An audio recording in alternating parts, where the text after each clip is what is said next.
आदिपूर्वः सजातु अन्तरीतीर्थाय पश्चात् भूमिमभूत्पुरः यत्पुरकेण हविषा देवदज्ञामतन्नदा वसन्तु अस्तु शीतर्या ग्रीष्म इन्द्रां सरद्धरिः तं जज्ञावहसे वृक्षा पूर्व संजतमक्रतः तेन देवा अययन्तः सत्यारसयश्चये तस्मात् अज्ञातर्वहुताय सम्भूतामृषयज्ञा पशुत्तं चक्रिवायुज्ञा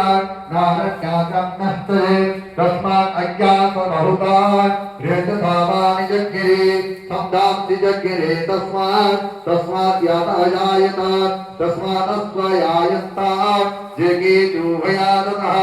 गावो राजज्ञिरे तस्मात् यात अयावयात् यत्पुरिकं व्यदभवत् कतिराविकल्पयात् मोक्षं किमस्तको बाहो काहुरुपनिरुच्यते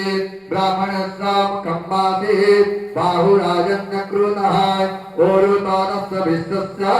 पदिभ्यं शूद्ररजायताय चन्द्रमामानसुरजाताय चक्षुसुर्योत् अजायताय मोक्षात् इन्द्रस्य अग्निश्च प्राणर्वायुः अजायताय नाभ्यामासेदन्तरिक्षाय कृष्णादो समवर्तत पतिभ्यां भूमिः संस्कृतात् तथा लोकान् कल्पयन् सप्तशासनपरिधाय स्त्रीः सप्तः समिधकृतः देवाचक्षकसङ्गारः अवधा पुरुषां पशून् जगेन जज्ञामजयन्त देवाः तानि धर्माणि प्रथमन्यसाय तेहनागमहिमानः ससन्तान् प्रपूर्वे